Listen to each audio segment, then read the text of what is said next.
the topic of the day, which is retail theft, I also want to talk about something that is very much on everyone's mind, and that is what happened last night on our college campuses here in the city of New York.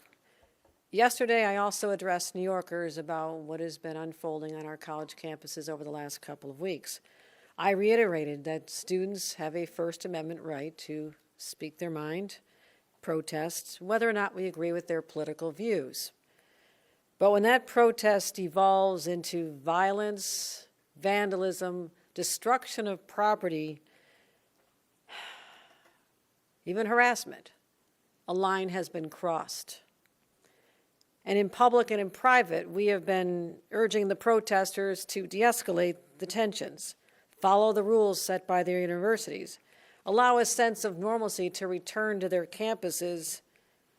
And as I called for de-escalation of their activity, they decided to take a different approach. They escalated the violence and vandalism yesterday, continuing to occupy a building at Columbia, barricading the doors, refusing entry of others who were lawfully entitled to go there, attempting to break into other buildings, causing massive destruction on that campus as well as the City College campus, smashing windows, again, vandalizing property. Let me be clear. There is no circumstance where violence or vandalism is tolerated or acceptable, whether you're on a college campus or walking the streets of New York. Targeting Jewish students for harassment or abuse because of the actions of the Israeli government is also anti-Semitic and wrong.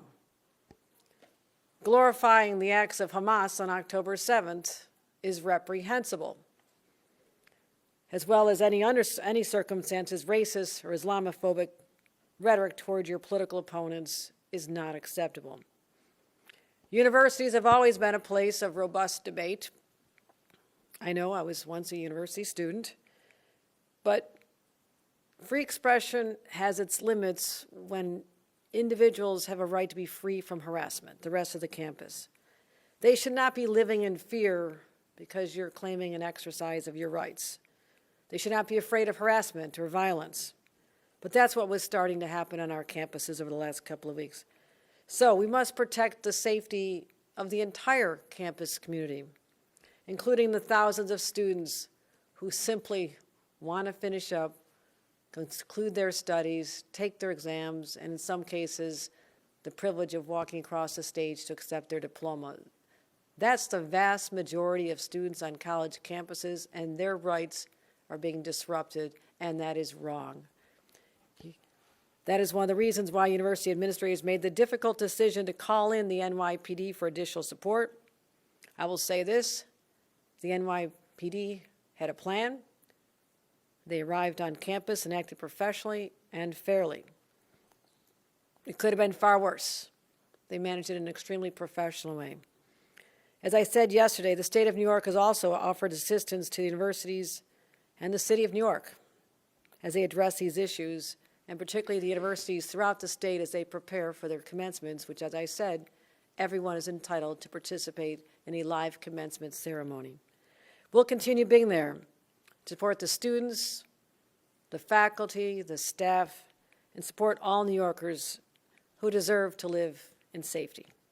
With that, I'll take any on topics or off topics. I'm going to start with retail theft. Anybody have questions about that? Okay, let's move to off topics. Timothy. Going back to the topic you were just talking about, student protest. Mm-hmm. Do you think that the students at Columbia who occupied or attempted to occupy Hamilton Hall should be expelled from Columbia? That is to be determined by the universities.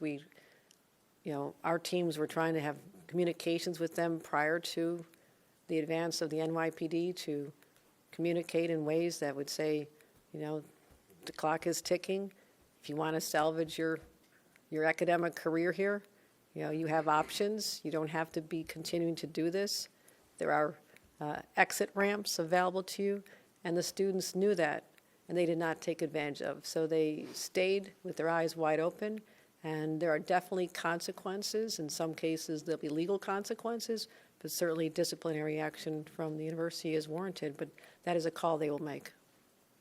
Going back to last week, do you think that the New York State Court of Appeals made the right or wrong decision in overturning Harvey Weinstein's case? As I said last week, I want to make sure that nothing deters any woman from coming forward with the horrific stories that she may have, and the experiences she had, and we don't want to suppress that.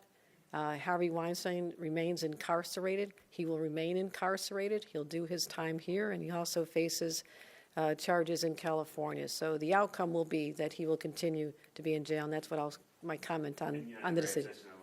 I will just leave it at that. He will continue to be, he'll be retried. The district attorney will do that, and that is my statement on that particular situation. Thanks, everybody. I appreciate it. Bye-bye. Listened to Taylor Swift's album. I did. You did, what do you think? I love her. She's great.